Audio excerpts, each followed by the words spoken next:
Isang mapagpalang araw po ng Huwebes sa inyong lahat, mga kapatid. Ngayon pong September 21, kapistahan po ni Apostol San Mateo, isa sa 12 alagad ng Panginoong Hesus at manunulat din ng mabuting balita. Pagbati po sa lahat ng mga may kaarawan sa araw na ito. Tita Shirley Awayan, happy birthday po from the National Shrine of San Antonio ng Padua. Parang bukas yata o ngayon, birthday po ni Ate Nitz Alcantara. At sa iba pa pong mga nagdiriwang ng kaarawan, pinapaabot po namin mula po dito sa National Shrine of San Antonio de Padua ang aming pagbating punong-puno ng pagmamahal at siyempre may kasamang panalangin. Pagbati din po sa lahat ng mga deboto ni San Antonio ng Padua. Sa mga minamahal po namin benefactors, sana po nasa ligtas kayong kalagayan at maraming salamat po sa mga tulong na inyong ibinibigay. Ipagdasal po natin ang isa't isa. Welcome po sa ating Daily Gospel Reflection. Sama-sama po nating pagnilayan ang mga salita ng Diyos mula sa mabuting balita para sa araw na ito.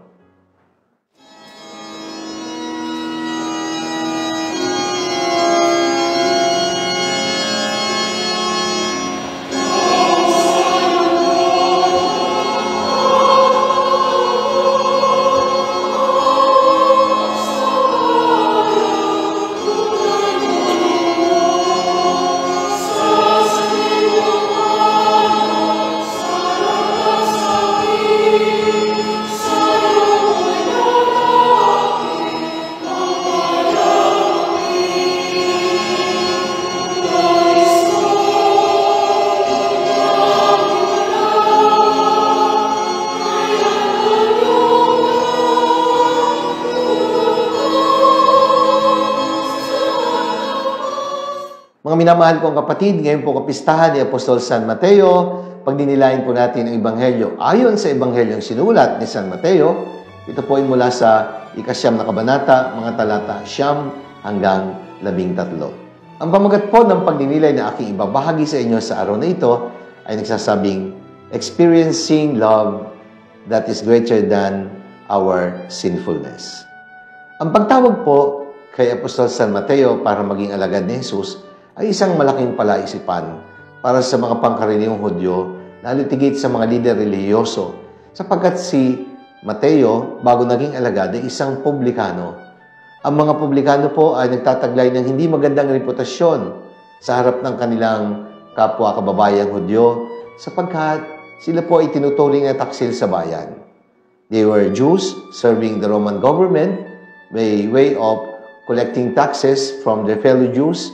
And most of the tax collectors, like Saint Matthew, during those times, ay guilty po sa kasalanan na kung tawagin ay extortion, nangungutong, humihingi ng sobra sa dapat singilin. Kaya nga, sila itinuturing ng mga taksil sa bayan, tinuturing din po sila mga public sinners.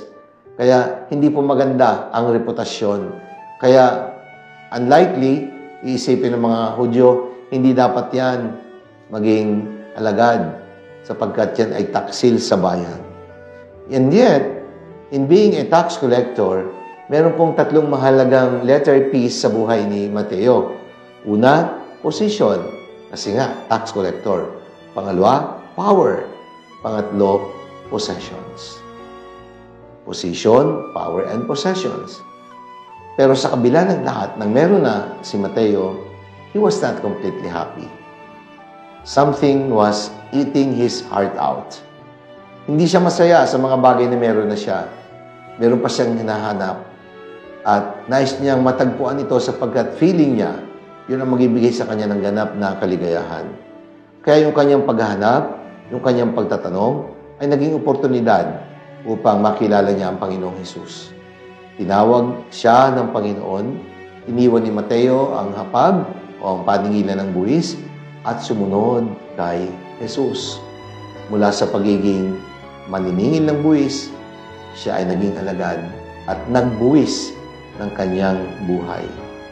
Aanin mo nga naman ang posisyon.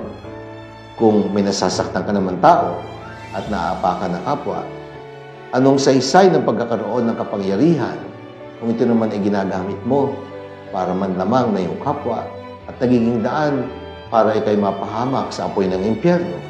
Anin mo ang iyong mga ari-arian kung dinadala ka naman ito sa pagiging madamot, kung itinutulak ka ng ari-arian mo para magkasala, para bang ang lahat kaya mong bilhin. Pero ang totoo, sa yamang material at pansamantala, pwedeng mawala agad-agad ang kaligayahan. Kaya't ang hindi naibigay ng mga bagay na meron na si Mateo ay naibigay at natagpuan ni Mateo nang makilala niya ang Panginoong Hesus at naramdaman, naranasan ang habag at pagpapatawad ng Diyos.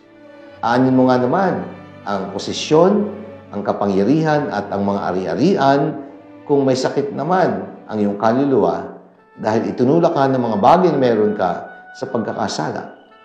Kaya malino po ang pahayag ni Jesus sa ating Ebanghelyo, hindi ang mga walang sakit ang nangangailangan ng manggagamot, kundi silang mga may sakit. Sa totoo lang po, kung sa panahon natin ngayon, si Jesus ay magiging parish priest at makikita siyang nasa kalye, kasama ng mga lasenggo, kasama ng mga magsusugal, kasama ng mga itinuturing na makasalanan, nako, siguradong aanin ng pagbatikos ang Panginoon sa mga tinatawag na churchy people, yung mga haligay, mga pader ng simbahan, feeling nabili na ang simbahan, o kaya naman, yung mga tao na ang tingin sa sarili, para bang sila na lang ang tama at ang sukatan ng mga bagay na dapat gawin, napupuna ang pagkakamali ng iba, pero yung kanyang sariling pagkukulang at kabulukan ay hindi niya napapansin. Mukhang binulag na ng mataas na pagtingin sa sarili. Mga kapatid, tandaan po natin na ang Diyos ay bukal ng awa. Sabi nga po ni Pope Francis, the name of God is mercy. At si Jesus, ang banal na mukha ng awa at habag ng Diyos. He is our misericordia vultus, the face of mercy, ang mukha ng awa ng Diyos. Sabi nga po ni Pope Francis. At ang sabi nga ng Panginoon, naparito ako hindi upang tawagin ng mga banal, kundi silang mga makasalanan. Kaya nga sa huli, sa kapistahan ni Apostol San Mateo, ano ba ang mga aral na itinuturo sa atin? Una, si Jesus ay dumating para sa mga makasalanan. Sa harap ng Diyos, wala tayong dapat ipagmalaki, sapagkat ang totoo, tayo pong lahat ay makasalanan. Kahabagan mo po ako, Panginoon, sapagkat ako isang taong makasalanan. Yan po ang dapat na panalangin natin araw-araw. Because we cannot save ourselves. We are not perfect the way that God is perfect. Pero ang Diyos ay laging bukas ang puso sa pagtanggap sa mga tao nagkakamali at nagnanais magbalik loob sa Kanya. Pangalawa, ang Diyos kailanman ay hindi tumatalikod sa mga makasalanan. Tayo po ang malimit na lumayo. Tayo ang tumatalikod sa Diyos. Pero kahit kailan, hindi po tayo tinalikuran ng Diyos. Magkasala man ang tao ay mananatiling mahalaga sa paningin ng Diyos. At yan ang totoo. At naranasan po ni Apostol San Mateo ang isang uri ng pagmamahal na mas makapangyarihan sa kanyang kahinaan. The love of God, the mercy of God is always greater than our weaknesses. Pangatlo, ang paglapit upang akayin ang kapwa makasalanan ay hindi maaaring ihiwalay sa gawain ng Diyos at ng simbahan. That is precisely our mission. Lalapit sa akin ang lahat ng binigay sa akin ng Ama at hindi ko itataboy ang sino mang lumapit sa akin. Ganon dapat ang ating mentalidad. Hindi tayo nagtataboy. Tayo ay umaakay upang ang mga naliligaw ay muling maibalik sa kawan ng Diyos. Ang simbahan ay hindi po isang museo para sa mga santo't santa. Ang simbahan ay isang ospital para gamutin ang mga may sakit at makasalanan. Let us not forget that every saint has a past and every sinner has a future, sapagkat naniniwala ang simbahan that every sinner is potentially a saint. Kaya mga kapatid, nawa, katulad ni Apostol San Mateo, maranasan at maramdaman natin ang isang uri ng pag-ibig na nanggagaling sa Diyos na higit na malakas at makapangyarihan sa kahinaan ng tao. Manalangin tayo. Ama naming makapangyarihan, maraming salamat po sapagkat sa kabila ng aming kahinaan, binibigyan mo kami ng lakas Sa paulit-ulit namin pagkakasala, binibigyan mo kami ng pagkakataon upang bumangon at magbagong buhay at tahakin ang landas sa pagbabalik patungo sa iyo. Amen. Maraming salamat po, mga minamahal na kapatid. Sana po nagustuhan niyo at nakatulong ang ating pagninilay sa araw na ito. Sakaling nakatulong ang pagninilay at nagustuhan po ninyo, i-like po ninyo at i-share. Ibahagi natin ang mensahe ng Ebanghelyo sa lahat. Naritigit sa ating mga mahal sa buhay, mga kaibigan at mga kakilala. Mga kapatid, 2 tulog na lang at konsyerto na naman. A celebration of life through music.